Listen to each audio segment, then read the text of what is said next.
first time, but it was a great hire.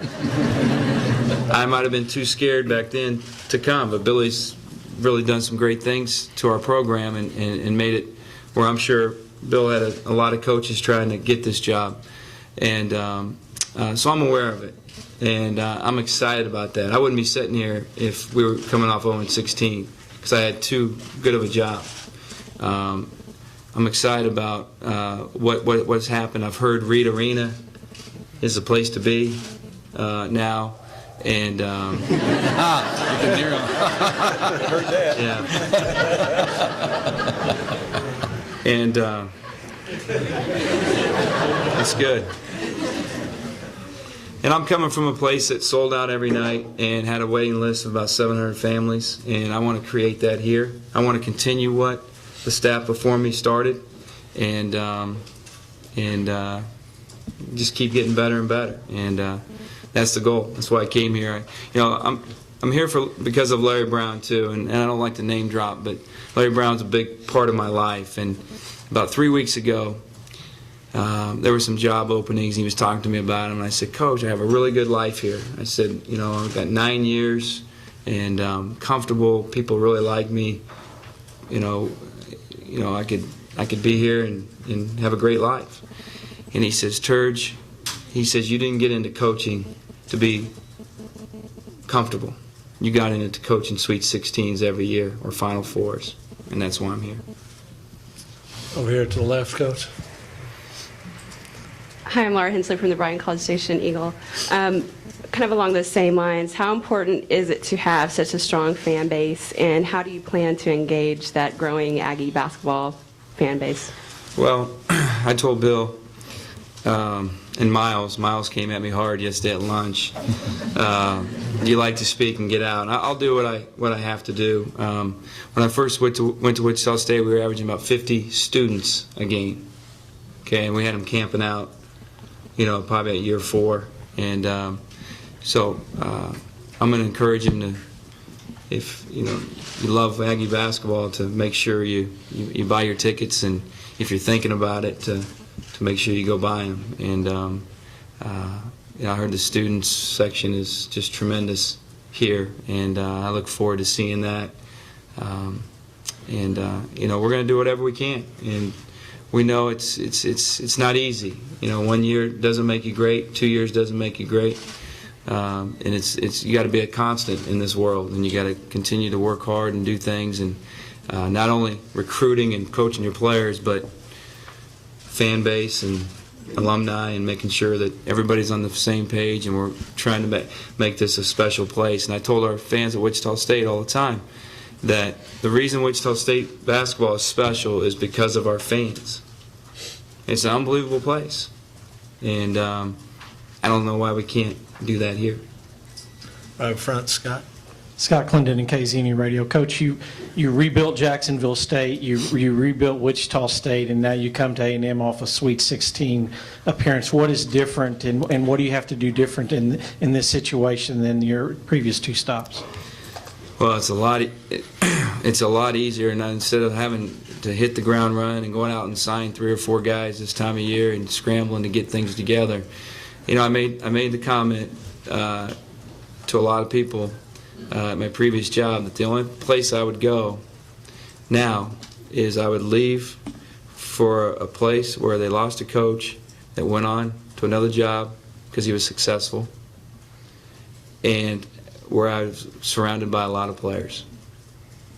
Well, A&M fits the bill, so I'm excited. A lot of people probably have never been to Wichita, Kansas, but there's a lot of scrutiny, a lot of pressure. We raise all the money through basketball, so bring it on. I'm ready for whatever, and I know I got big shoes to fill, but I'm comfortable in my own skin, and I know that we're going to do a nice job. A couple more over here to the left. Hey, Coach, James Cito, Cake TV again. Talk about coming to an athletics department like this. I mean, the budget is 4th in the Big 12, over $60 million. That's the first question. Second question, what's it going to be like for you to face Kansas now?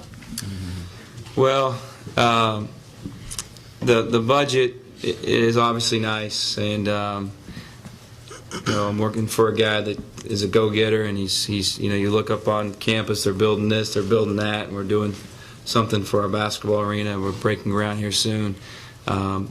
So that was enticing. It was a big reason that we're sitting here. When I told my son, Will, that we might be moving to Texas because I didn't want kids at school bothering them, he says, Coach, or Dad, I don't want to play against the Jayhawks. And I said, well, we'll be excited to play against the Jayhawks that night. So, I love KU. KU's been a big part of my life since I can ever remember, and Coach Brown and Roy Williams, when I was with them, was a big part. But it's just going to be one night a year, and then maybe in the Big 12 tournament. But it'll be fun because they're always going to have a heck of a team, and hopefully we're always going to have a heck of a team, and hopefully it's going to be on national TV when we play that game a lot. And I'm sure our players look forward to it, and I'm sure we will too. Coach, to the right here, Brent, and one more question after that. Brent Zorneman, San Antonio Express News. Coach, had you ever visited G. Raleigh White when you were with Kansas as an assistant before? I didn't hear you. G. Raleigh White Coliseum, when you were with Kansas before, had you ever come over with them? No. And that's the thing. I grew up in the Big 8, and I coached in the Big 8. I never coached in the Big 12. And so, can I tell the story? Yeah, go ahead. I didn't grow up not liking Texas A&M. The Big 8 schools, Oklahoma, K-State, Missouri, I really don't have a lot of love for them. A&M. It's okay, Coach. We don't need it. Yeah, you're going to fit right in here. And so A&M was a school that, to me, was a chance to be very successful. And but I'd never been down here, and obviously I made a lot of phone calls when this was happening in a short period of time. And everybody, to a person, to a man, you have to do it. And I was really impressed with Reed Arena yesterday when I came through it, and the things that we're going to do in the next 18 months. It's going to be a pretty special arena. Okay, and last one, when were you actually offered the job? Probably, that was yesterday, Monday? Yeah, yesterday was Monday. It's been a whirlwind for us. It's been a whirlwind. Probably officially Monday. When we talked about, I didn't want to get into 6 or 7 guys type deal, and I always ask the AD, where am I in this? And I'll ask search firms, where am I in this? And I'm not going to get caught up in one of 5. I felt comfortable that I was at the top of Bill's list, and I'm not sure he ever came out and really said it to me. He might have, but I trust him, and then there was a lot of negotiating going on yesterday with different things and language, but I don't know if it was really ever officially just offered, was it? No, it really wasn't. We just kind of evolved. Yeah. Until last night about 8:30, I gave him his offer letter, and he signed it, and we shook hands, and we had a deal. Very good.